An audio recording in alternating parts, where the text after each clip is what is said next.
Turning to Yemen, I can tell you that we have consistently warned of the risk of the spillover from the conflict in the Middle East, and we're gravely concerned by the Houthis' recent decision to engage in the regional war by launching military attacks against Israel.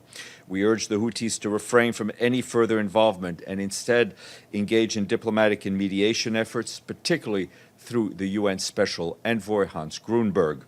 Mr. Grundberg warned over the weekend this escalation risks drawing the country into the regional conflict, further complicating efforts to resolve the crisis in Yemen.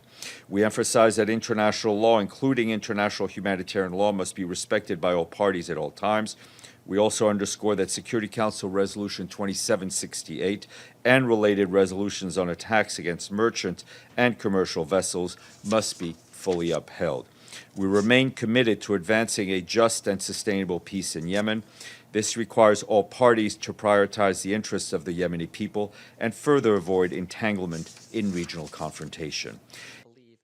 International community has a moral obligation to protect Kurdistan. And over the weekend, you will have seen that we issued a statement on behalf of the Secretary General in which he strongly condemned the drone attack carried out on March 28th on the residence of the president of the Kurdistan region of Iraq, President Nishirvan Barzani, and called for an immediate and thorough investigation. The Secretary General calls on all actors to reject violence in all its forms and to work to prevent any attempt to destabilize Iraq.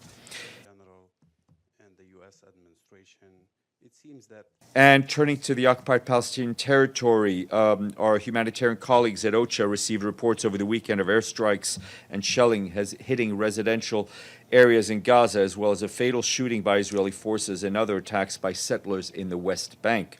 One incident documented by OCHA before dawn today, a Palestinian family was trapped inside their homes as Israeli settlers set fire to vehicles outside. This was in the village of Nahalin near Bethlehem, where neighbors managed to extinguish the fire and save the family. Such incidents have become frequent, and they put systematic pressure on Palestinians to leave their homes and their communities. They result in fatalities, injuries, damage, and displacement, deepening humanitarian needs. We remind all parties that civilians must always be protected. In law enforcement contexts, lethal force must be a last resort, and perpetrators of these unlawful attacks must be held to account. Meanwhile, we're also concerned over restrictions imposed on our humanitarian operations.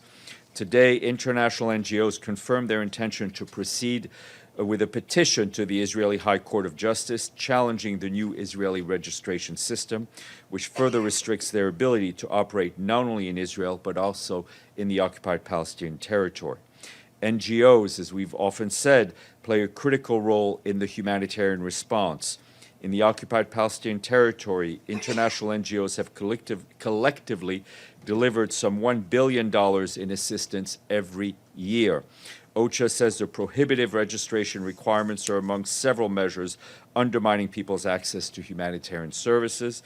Israeli authorities must allow and facilitate rapid, unimpeded passage of humanitarian relief.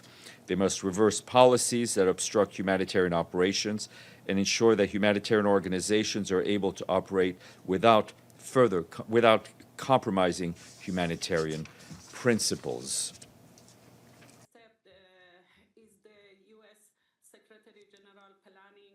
If you like this video, then like, share and subscribe to Mirror Now.